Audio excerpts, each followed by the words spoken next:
Welcome to The Explainer. Today, let's tackle a question that seems, super simple. When does a person become an adult? The answer feels obvious, right? But what if the answer we've all just kind of agreed on is totally wrong? What if our entire modern idea of childhood is actually an artificial cage? It's a huge idea, and to even start to unpack it, we've got to go back in time to a world where, believe it or not, childhood as we know it didn't even exist. Okay, so picture this. Two different 14-year-olds. In one corner, you've got a kid from the Middle Ages. They're basically a small adult. They're working, they're learning a trade, they're a full-fledged part of society.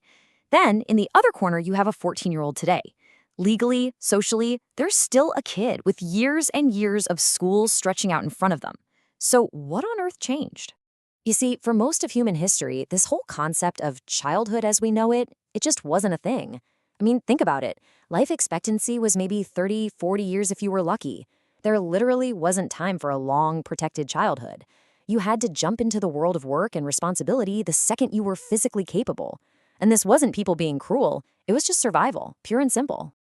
And this is where we hit a really strange paradox. Back in the 1800s, a girl would typically hit puberty around age 17. So biologically, they were late bloomers. But socially, they were treated as adults super early. Now, fast forward to today. Thanks to things like better nutrition, that age of puberty has plummeted to around 12. Our bodies are physically maturing way, way faster than ever before. And yet, we keep pushing the social finish line of adulthood further and further into the distance. It makes no sense, right? So, what's the big justification for this massive delay? Well, you'll be told that modern science has a very clean, very specific, data-driven answer for us. And that magic number is 25. Yep. Neuroscience tells us that the prefrontal cortex, you can think of it as the CEO of your brain, the part that handles impulse control, risk analysis, long-term planning, all that grown-up stuff. It isn't fully wired and ready to go until you're in your mid-20s. This is the big scientific reason we're given for why a young person just can't fully grasp the consequences of their actions. Okay, but hold on a second.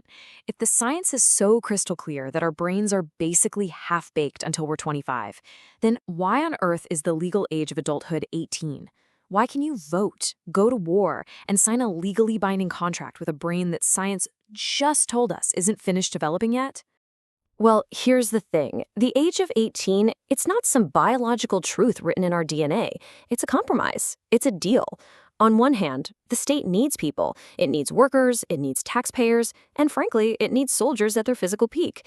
But on the other hand, can you imagine trying to tell a 24-year-old they aren't allowed to make their own choices? That's a huge restriction of freedom. So 18 becomes this pragmatic middle ground.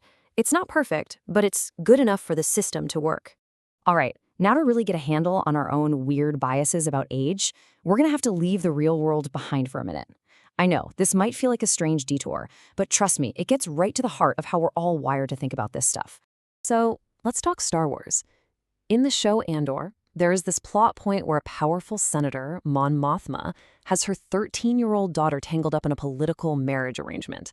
And we watch it, right? We get it. It's part of this harsh, messed up world. But nobody's turning off their TV in disgust. So why? Why is it that a scenario that would absolutely horrify us in real life feels kind of okay to watch in a story? The answer has a name. It's called fictional distance. It's basically a psychological shield. Your brain knows you're watching a story. It's happening in a galaxy far, far away, not down the street. So our rules, our immediate sense of outrage, they don't quite apply in the same way. This little mental barrier lets us explore a really terrible idea from a safe distance without feeling like we're in any real danger. And this is the absolute key difference. In the story, this awful situation is a narrative device. It's a shortcut to show us, hey, this world is corrupt and oppressive. We accept it as part of the plot. But in our world, it's not a plot device. It's a real, devastating human rights violation. The power imbalance is real, and the damage it causes is irreversible. All right, so let's take that critical lens we just used on Star Wars and bring it crashing back home to our own galaxy. Let's point it right at our own system. Because if the age of 18 is just a compromise, and if our ideas about age are this flexible, then what is the super long childhood we've created really for? This leads us to a pretty provocative thought, captured in this quote here.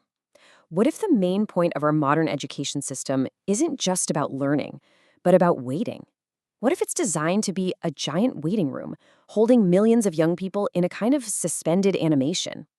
I mean, think about it. If you sat down and tried to design a system specifically to delay adulthood, you'd probably come up with exactly what we have right now. Step 1, mandate more than a decade of school. That keeps young people out of the full-time job market. Step 2, make them economically dependent on their family for as long as possible. And the genius part? Step 3, you'd call the whole thing protection. You'd frame this delay as a wonderful gift you're giving them. So, what's the end game here? According to this argument, the system has two unspoken goals. First, it's a form of economic control, basically a giant holding pen to stop millions of people from flooding a job market that just can't handle them all at once. And second, it's a form of social control. Think about it. After 12+ years of following bells, deadlines, and obeying authority figures, you end up with a workforce that's pretty disciplined and very, very used to following rules. So, okay, if our current system is this artificial cage we've built, then what's the alternative? And this is where the whole idea takes a really radical turn, so buckle up. Now, this next question is the absolute core of the entire argument. Remember how we started? We said our brains don't mature until we're 25, and that's why we have to delay adulthood. But what if we've got it completely backwards? What if the reason our brains mature so late is precisely because our society gives them absolutely no reason, no challenge, to mature any earlier? And believe it or not, there's real science to back this up. It's called neuroplasticity. The big takeaway is that your brain isn't some static thing that just develops on a fixed, unchangeable timeline. It's more like a muscle. It's constantly rewiring itself based on the demands you place on it.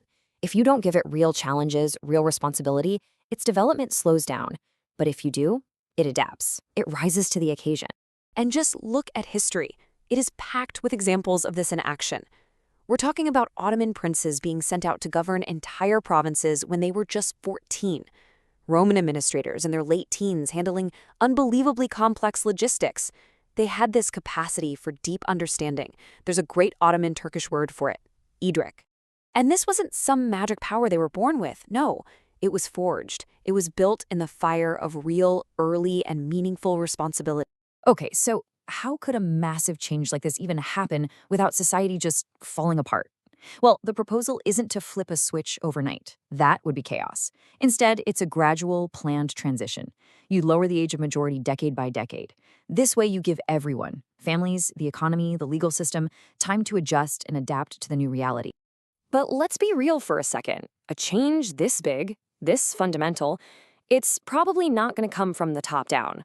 Why would the politicians who'd benefit from the current system, a system that keeps young people obedient and out of the workforce, ever vote to change it?